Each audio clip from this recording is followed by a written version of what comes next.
Saudações, irmãos e irmãs, como vão vocês? Tudo bem? É com muita alegria que nós retomamos o nosso estudo.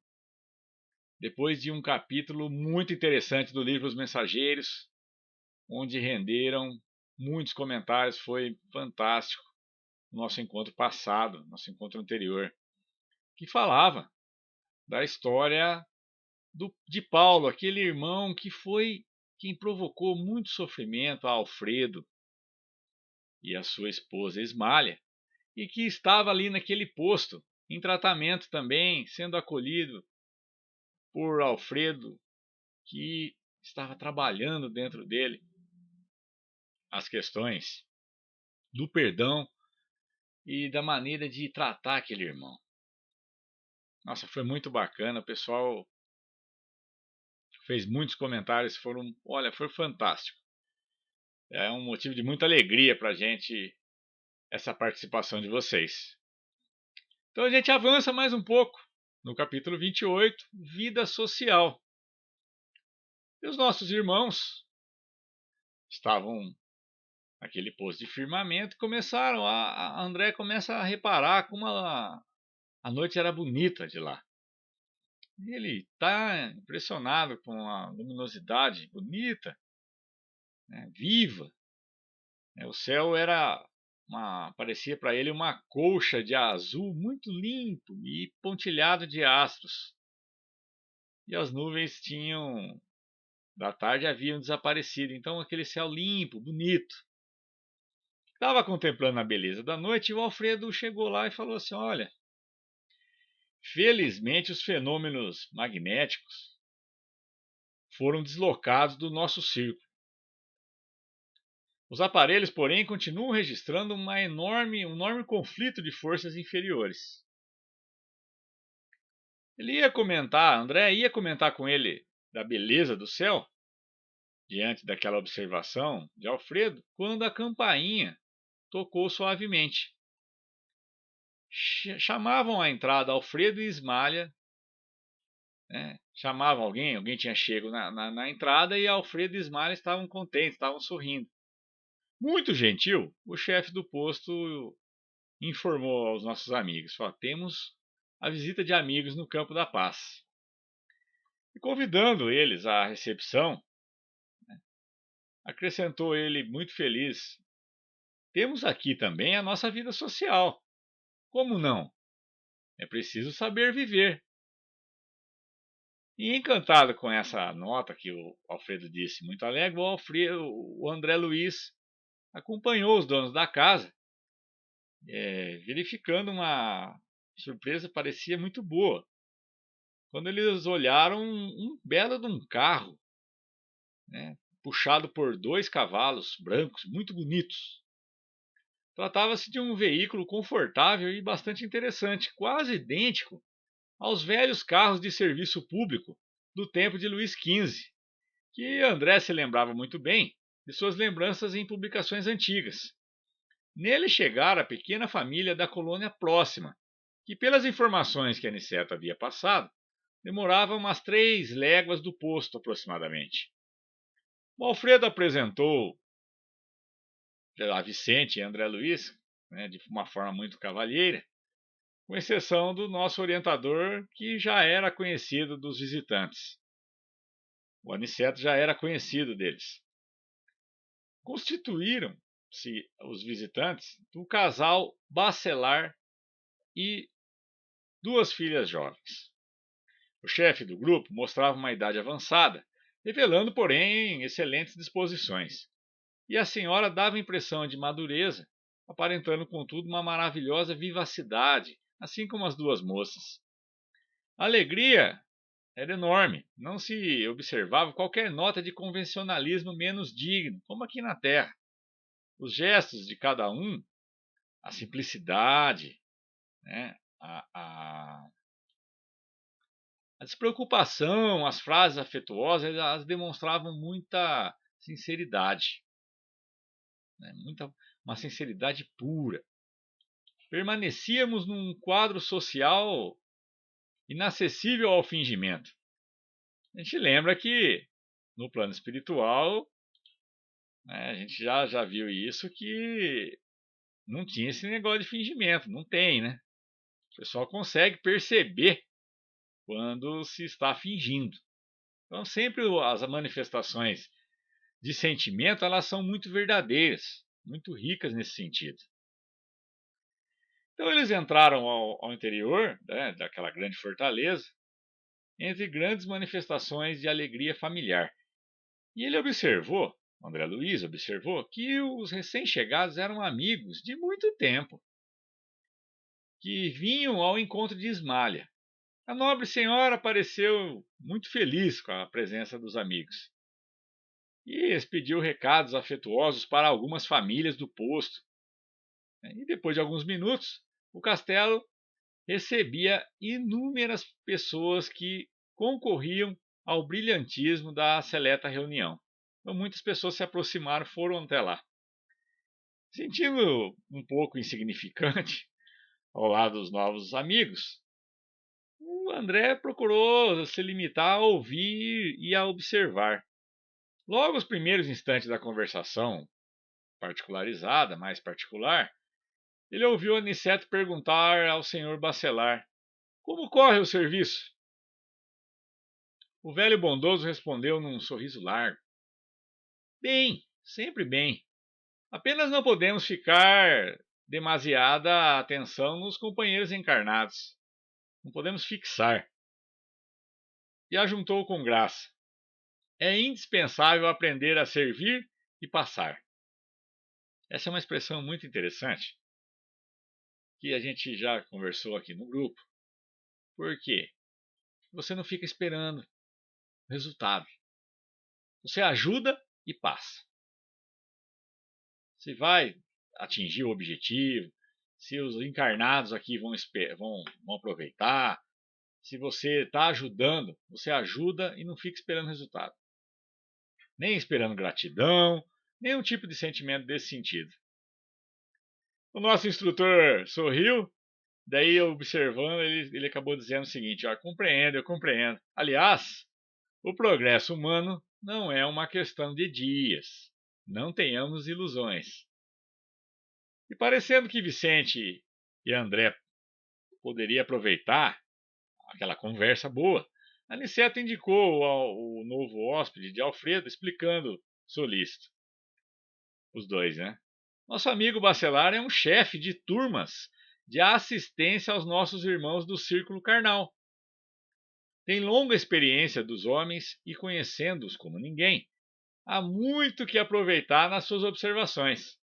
Então, encosta, como se dissesse, encosta aqui, converse com ele que ele tem bastante coisa para passar. E o nosso amigo Bacelar, com uma tremenda modéstia, falou: nem tanto, meus caros. De bom humor, né?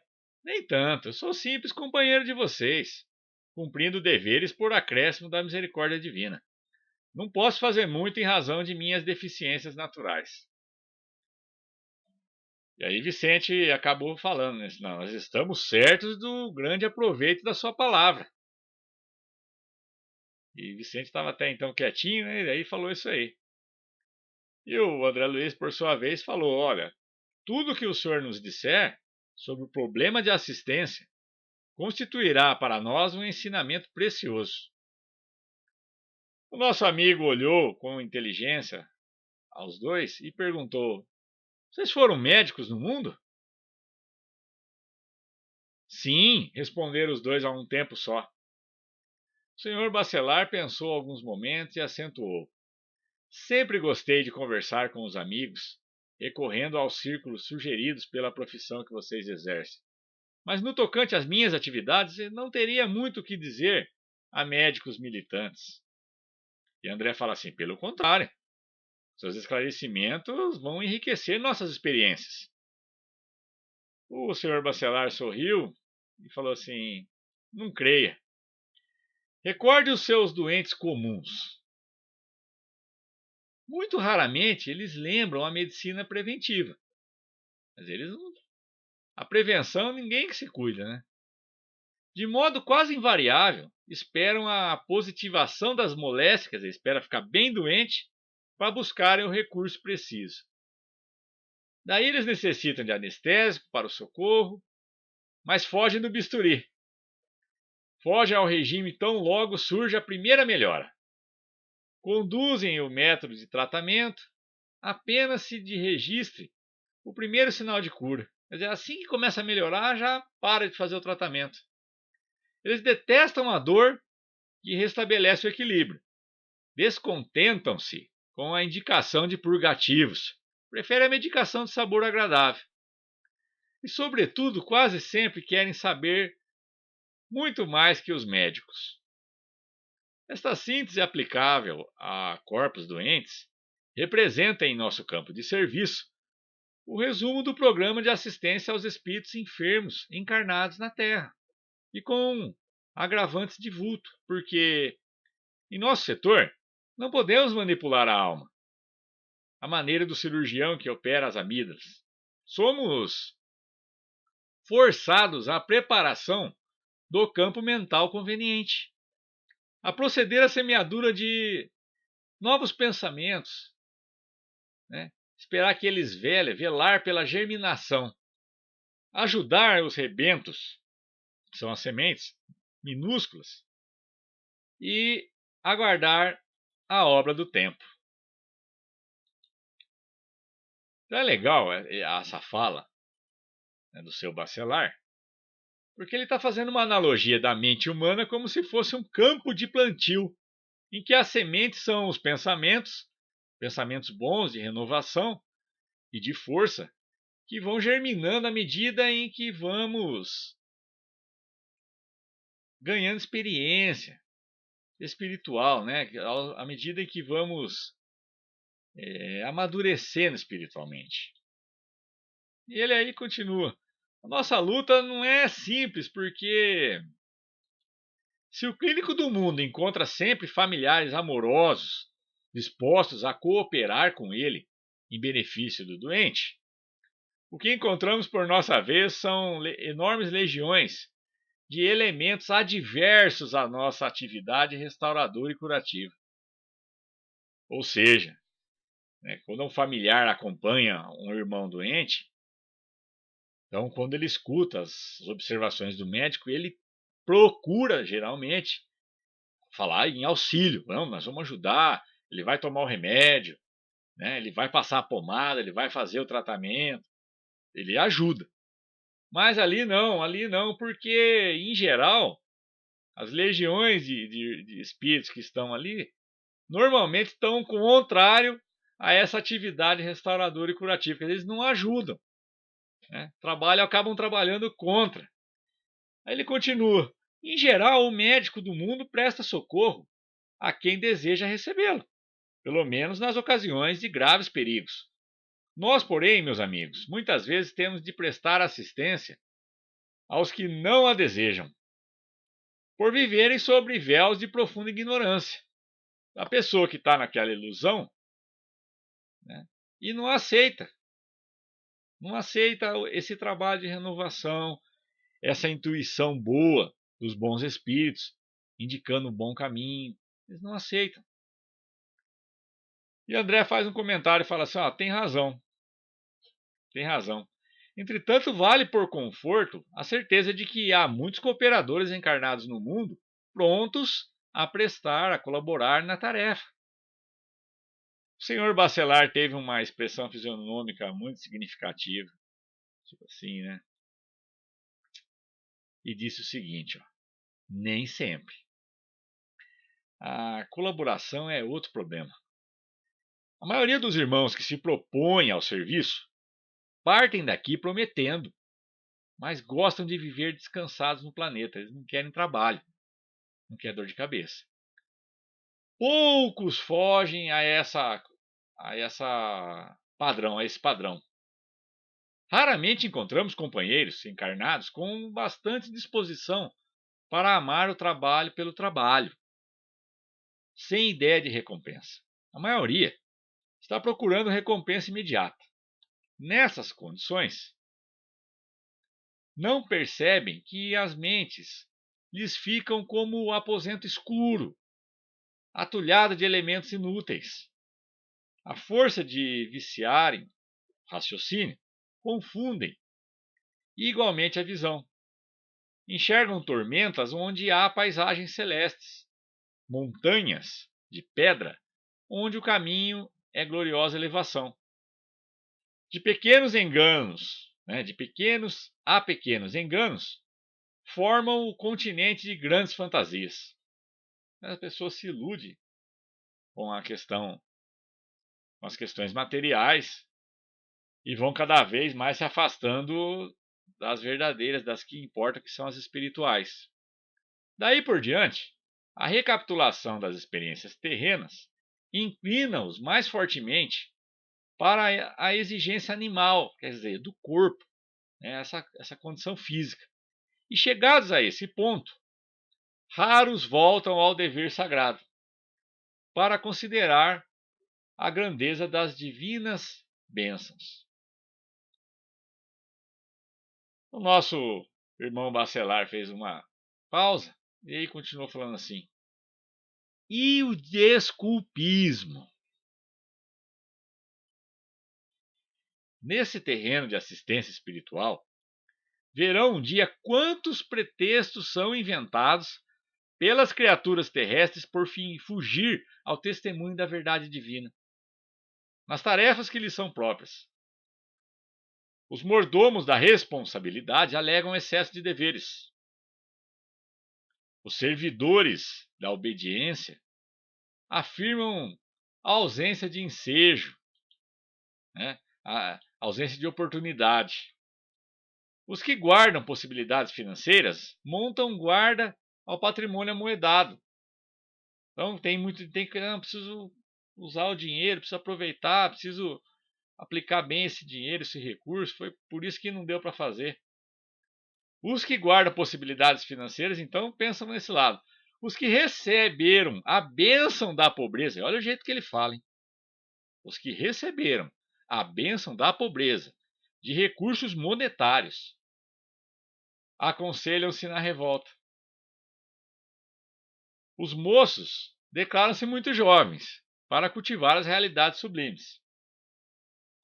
Os mais idosos afirmam-se inúteis para servi-las. Olha que coisa, né? Os casados reclamam quanto à família. Tem que dar atenção para a família, não tem como e tal. Os solteiros queixam-se da ausência dela. Dizem os doentes que não podem. Por quê? Porque está doente, então não consegue e tal. Comentam os sãos que não precisam. Então, raros os companheiros encarnados conseguem viver sem a contradição. E nesse trechinho em especial, me veio à mente a nossa irmã, a dona Lena. Vocês lembram? A nossa irmã vinha participar da nossa reunião. Podia estar chovendo, podia estar frio. Ela vinha, trazia consigo o cilindro do oxigênio, toda embrulhadinha numa blusa, aquele cachecolzinho, a touquinha na cabeça. Vocês lembram? O jeitinho dela lá, participando com a gente, os caninhos lá, ajudando, auxiliando na respiração. E ela ia. Nos eventos da festa do milho, quantos deles, às vezes naqueles dias que o trabalho se estendia um pouquinho mais até a noite, fazia um vento frio, que ali faz um vento bem gelado, estava a dona Lena lá, embrulhadinha lá, participando, não queria nem saber, ela queria participar. Eu me lembro do dia que eu conversei, eu trabalhava com uma das filhas dela, e aí eu me lembro de ter falado, com uma delas, falei, olha, não leva ela lá à noite assim daquele jeito não, tá muito frio. Ela tem problema pulmonar, dá medo, né? Pois é, a filha dela disse assim para mim, falou, olha, Leandro, se eu não levar, ela vai a pé. Se eu não pegar, não pôr no carro, ela pega o cilindro na mão e vem a pé para trabalhar. E tinha um problema de saúde grave. Então ela foge desse padrão aqui, que o nosso irmão está falando. A dona Lena é um grande exemplo. Eu tenho muitas saudades e até agradeço muito ter podido ver com meus próprios olhos o grande exemplo que ela foi para nós.